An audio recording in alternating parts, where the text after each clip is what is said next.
I was told, gee, I really can't remember because it was so much emotion around that time.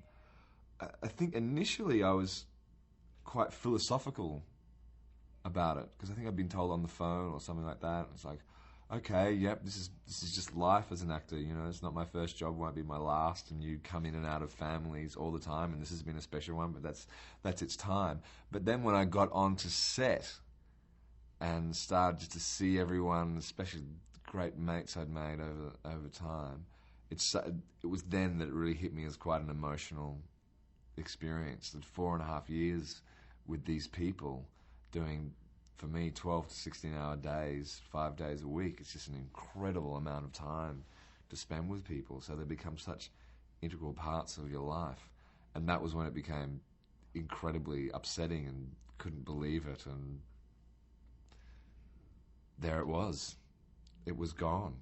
I saw Ant, and he was out of makeup, and he was in tears, and I was just quite shocking. I get to the back to my trailer. Brian Henson came and had a chat to me, and he was quite teary, and I started sort of getting a bit odd, and I said, listen, Brian, I've got like 4 hours left with Chiana, and that's it, and I really just want to spend these moments really enjoying her and just spending time with her. Like, usually you're sort of waiting to go home and get the makeup off and go home and learn your script for the next day and stuff, and today it was just like covered in stuff, almost standing up because you can't sit down, just going, oh, this is so odd. And I had this one last scene to do, and I was thinking of everything that I could ever possibly want to do with Chiana, trying to put it into this one scene. And it was actually episode 17, it wasn't the cliffhanger. So it was quite odd too, because we'd shot the last episode and not knowing that it was the last. So anyway, and he said, look, just, you know, take it day by day and keep your head on straight, and it's going to be like losing a loved one. And I turned to him and I said, listen, all I can say is to have walked on this set, let alone to have been a guest cast member on this set, or to have spent my last 4 years working here. I've been completely and utterly blessed, so I just have to take that and thank you so much. I've been to a lot of nice worlds, and I like nice things. But this place overdoes it.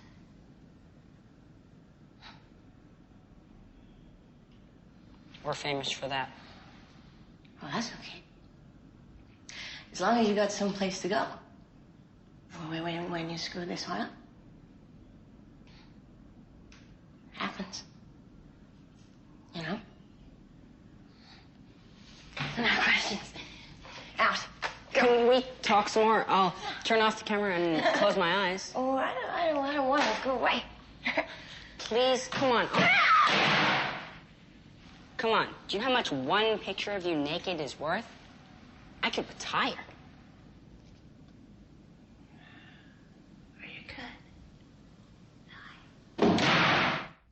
Yeah, I spent the rest of the weekend in shock, not knowing whether I should cancel my snowboarding trip or... And everyone said, do it, and we'll see you next Wednesday when we actually finish filming. Wow, John. It's amazing. Like a movie set. No, it's real. She's real.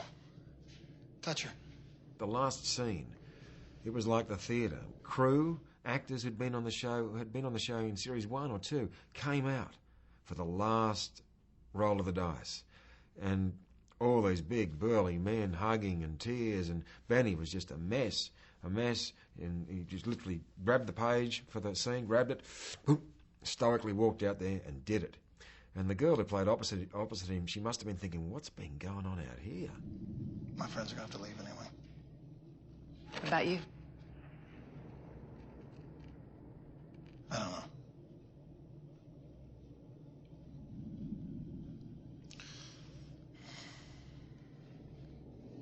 It's like they never saw Close Encounters. We're supposed to band together and embrace the unknown. Who's giving you the most trouble? Who isn't? Congress. The Russians, they think we're cutting them out of the technology, which we are. The Chinese are feeling isolated. The Brits, assholes. Totally unrealistic demands. What about the Germans? Yeah. It's our big backers, right? So I thought aim them with a spotlight.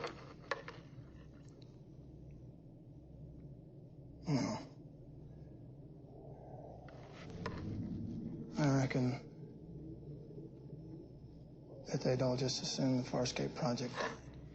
David Kemper read out a wonderful speech from Matt Roush from the TV Guide.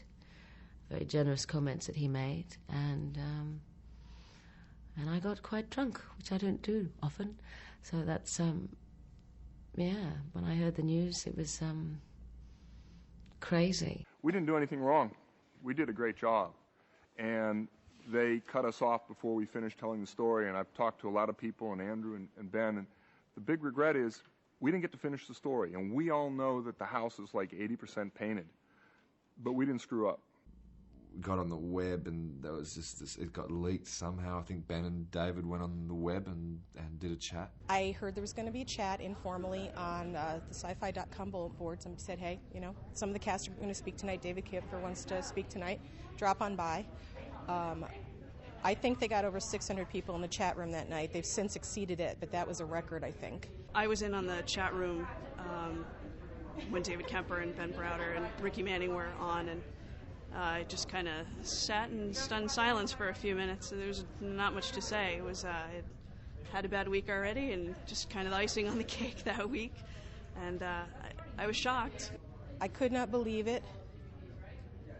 I mean, even on text in a chat room, you can't really tell a person's emotions, but you could tell that DK was upset. You could tell Ben Browder was upset. You could tell Ricky Manning was upset. I was at a convention in, excuse me, Las Vegas. And a fan came up to me and said, all bright and cheery, how do you feel about the show being cancelled? I went, I'm sorry, just say that again, please. And they said, oh, you haven't heard? I said, no.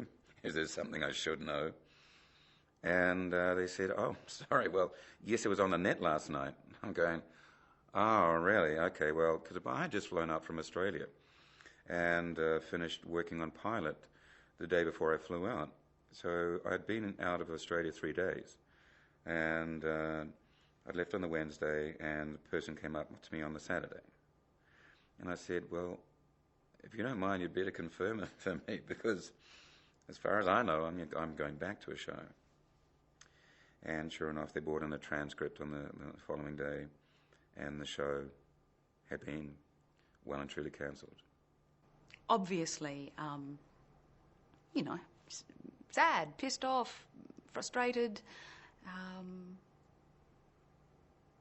surprised. Probably all the things that everybody else felt.